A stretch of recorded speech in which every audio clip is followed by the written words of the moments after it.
my name is Sofia Kristina. So first, I will explain about entrepreneurial activities in sustainable blue farming in a closed-loop ecosystem.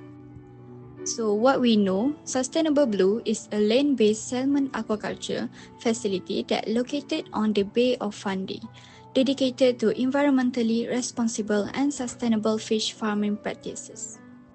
Currently, at North America consumes approximately 500,000 metric tons of salmon each year, highlighting the significant demand for this seafood product.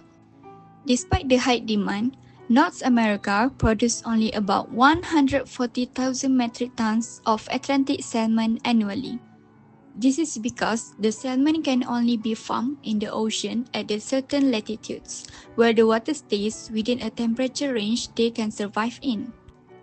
So, in open aquaculture, fish are kept in a large pens or cage floating in the sea. So when the disease happens, it's hard to protect the fish in open system, and that's a big challenge for the company to overcome it. Now I will be talk about critical analysis of entrepreneurial practices in land-based salmon farming. Let's start with the strength. This business model is built on sustainability by farming salmon on land. It avoids common environmental issues like ocean pollution, fish escape, and disease spread. Another strength is the focus on health. Since the fish are raised in a controlled environment, they don't require antibiotics, resulting in cleaner and healthier salmon. They are also used advanced recirculating aquaculture system, which help maintain water quality and fish health while improving operational efficiency. Now, moving on to the weaknesses. One of the main challenges is the high cost, both in building the facility and maintaining daily operation like water filtration and energy. There's also the issue of scalability. Producing salmon at a level that matches traditional ocean farm is still difficult, especially with the high cost. And finally, the market is quite limited. These premium salmon products mainly appeal to consumers who are health conscious and willing to pay more, so mass market appeal is still a challenge. Lastly, the risk. The whole system depends on technology, so any equipment failure like in the filtration system or oxygen control could result in major fish loss. There are also market risks. If consumers are not willing to pay premium prices, the business might struggle to stay profitable. And it's important to note that this system needs skilled labor. Without trained workers, maintaining the quality and safety of the operation become difficult. The next one is suggestion for improvement.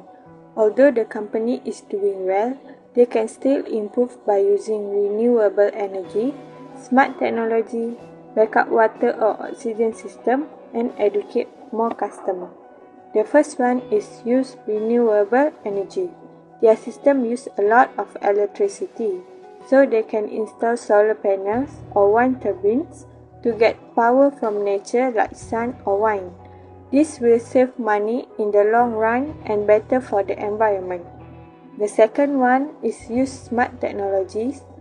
They can use AI-based system to check water quality, fish health, and feeding times. This will make the system more efficient and reduce human error.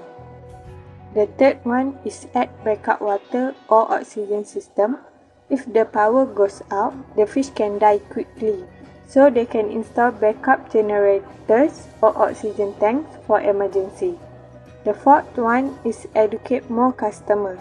Many people don't know about land-based salmon farming, so the company can promote their clean and healthy salmon on social media or through video.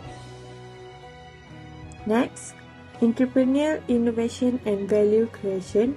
Innovation is they use rust to mimic natural environments without environmental harm. The value creation is the first one, cleaner salmon, free from mercury, sea lice and pollutions. The second one is less pollution, more control. The water is always filtered and reused. There is no dirty water going into river or the sea. The third one is fresh and local fish. Customer get fresher fish without long ship. And the last one is recycle fish waste into biofuel. They don't just throw away the fish poop. they turn it into energy. Move to market understanding and business potential. For market understanding, there are three elements. Number one, food safety and health. Land-based systems protect fish from ocean pollutants and parasites. This means consumers get salmon that cleaner and free from chemicals or antibiotics, which is matching the strong demand for safe, healthy food. Second one, growing sustainability awareness. Today's consumers are more conscious about where their food comes from. They prefer fish that raised without damaging ocean ecosystem, which makes land-based salmon farming an attractive, responsible choice. The last one, local production. Unlike ocean pens located far offshore, land-based farms can be built closer to where people live. This means fresher fish, shorter transport times, and fewer emissions. We move to business potential. There are four elements in business potential. Number one, premium pricing.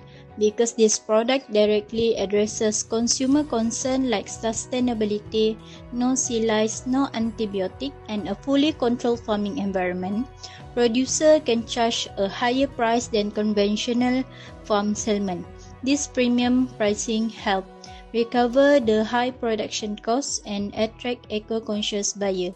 Second, although the initial investment for tank, land, and water treatment is high, efficient design and new technologies make it possible to build farms near cities.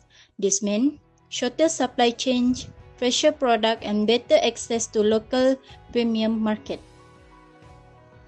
Countries that develop strong land-based fish farming capabilities can position themselves as reliable exporters of sustainable seafood. This opens doors to high-value markets in Europe, North America, and Asia, where consumers are willing to pay more for responsibly farmed fish. The last one, operational control. Land-based systems give entrepreneurs full control over water quality, feed, fish health, and harvest timing. This reduces risk linked to unpredictable ocean conditions, weather events, and disease outbreaks that often threaten traditional ocean farms. Entrepreneurial insight and personal reflection. A bold entrepreneurial move shifting salmon aquaculture from ocean pen to a land-based tank overcome ecological issues like waste, disease transmission, and parasite while fulfilling the growing demand for sustainable produced seafood. By recognizing systematic issues and turning them into opportunities, this exhibits profound industry knowledge. This strikes me as evidence that aquaculture can strike a balance between ecological impact and profit, demonstrating that the most successful endeavors combine market demands with missions. However, it also emphasizes the needs for measure risk because land-based systems require a lot of money for energy, water purification, and tanks.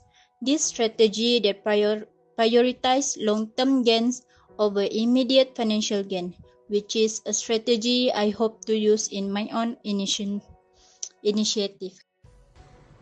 So, for the conclusion, the Sustainable Blue emphasizes the benefit of land-based salmon farming as a cleaner and more controlled alternative to traditional ocean farming. By using recirculating systems and operating in contained environment, companies like Sustainable Blue can better manage fish health, reduce disease risks, and lessen their impact on the environment. As demand for Atlantic salmon continues to grow in North America, land-based aquaculture offers a sustainable and scalable solution for the future of seafood production.